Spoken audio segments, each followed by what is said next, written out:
Eu até li aqui mais cedo nas agências internacionais, diz que os Estados Unidos devem anunciar hoje um envio ali, eles planejam enviar bombas de fragmentação para a Ucrânia, isso de acordo com as agências de notícias internacionais, e essas armas, essas bombas no caso, elas têm grande poder de destruição e a munição ela é proibida em mais de 120 países. Porém, tanto Estados Unidos, Rússia e Ucrânia, eles não assinaram o acordo de não utilizar, né, esses tipos de armas e bombas em conflitos militares.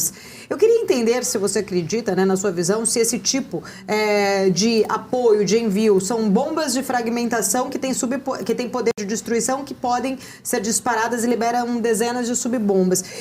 Enviar este apoio agora, neste momento, para a Ucrânia, isso pode, de alguma forma, acabar sendo mal recebido por outros países que têm tentado trazer agora um tom mais de tentar chegar a um acordo ou a pacificar, como a gente viu, a própria China foi até a Rússia tentando conversar ali com Putin. Claro, acho que tem até uma especulação que se fala ali que o Xi Jinping teria falado que se ele usar a arma nuclear, perde o apoio total da China.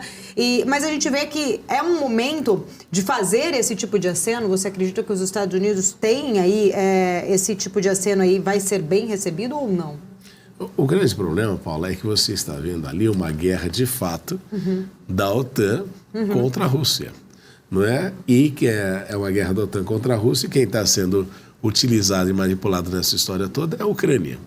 Então, obviamente, que todas essas movimentações nos Estados Unidos não facilitam o acesso ao diálogo, mas existe também uma preocupação eleitoral dos Estados Unidos, né? Porque logo, logo você já recomeça, já retoma o ciclo eleitoral norte-americano e, obviamente, considerando que Trump será um dos candidatos, ele com certeza vai falar muito da inépcia do governo norte-americano em lidar com a questão da Ucrânia.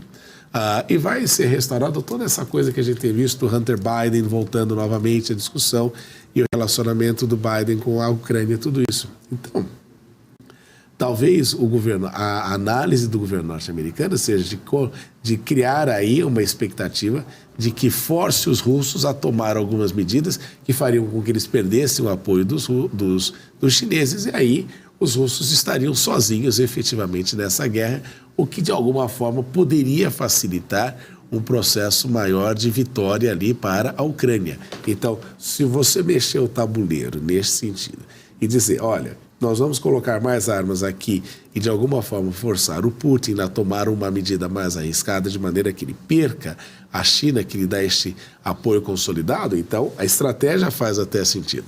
Mas eu acho que o Putin, nesse sentido todo, apesar de anunciar constantemente a utilização de armas nucleares e tudo isso, ele tem sido sábio em não fazer isso.